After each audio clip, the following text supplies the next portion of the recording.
નમસ્કાર દર્શક મિત્રો, જી ટીવી ગુજરાતી ન્યૂઝમાં આપનું હાર્દિક સ્વાગત છે। હવે જોઈશું સમાચાર વિગતવાર। સુરતના વેસુ વિસ્તારમાં એક યુવકની હત્યા કરવામાં આવી અને ગુનાનો ભેદ સુરત ક્રાઇમ બ્રાન્ચની ટીમે ઉકેલ્યો છે।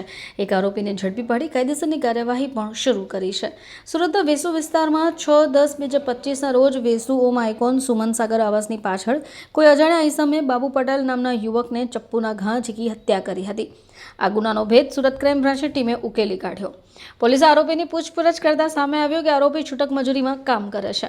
બનાવના દિવસે પણ મજૂરી કામે નીકળ્યો હોય, જોકે એ ચાલતો વેસુ ઓમ આઇકોન સુમન સાગર આવાસની પાછળથી પસાર થતો હોય ત્યાં મરણ જનાર હાજર હતો ને ધક્કો લાગતા બંને વચ્ચે ઝપાઝપી થઈ, તકરાર થઈ, વિભિત્સ ગાળો ન આપવાનું કહી ફરીથી ઝપાઝપી થઈ।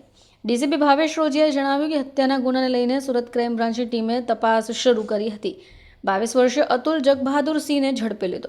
6/10/2025ના રોજ સુરતના વેસુ વિસ્તારમાં સુમન આવાસની બાજુમાં ઓમ આઇકોન નામની એક બિલ્ડિંગ છે, ત્યાં એક બાબુ પટેલને નું મર્ડર થયેલું, જે મર્ડર અનડિટેક હોય અને જેના અનુસંધાને ક્રાઇમ બ્રાન્ચની અલગ અલગ ટીમો કામ કરી રહી હતી, જેમાં પોલીસ ઇન્સ્પેક્ટર જે.એન. ગોસ્વામી, પીઆઈ વાળા, પીએસઆઈ વિશાલ ધનગઢ, પીએસઆઈ ભાટી, પીએસઆઈ સિસોદિયા વગેરે અલગ અલગ ટીમો આ બાબતે કામ કરી રહી હતી। એમાં આ લોકોને એક ઇન્ફોર્મેશન અને ટેકનિકલ હ્યુમન સર્વેલન્સ અને સીસીટીવી આધારે એક લીડ મળતા ક્રાઇમ બ્રાન્ચની ટીમે કાલે લેટ નાઇટ અતુલ જંગ બહાદુર સિંહ નામના એક જોનપુરનો રહેવાસી છે અને અહીંયા શાંતાનગર પાંડેસરામાં રહેતા એક 22 વર્ષના ઈસમની ધરપકડ કરી છે, જે 5 વર્ષથી સુરતમાં રહે છે અને છૂટક મજૂરીનું કામ કરે છે।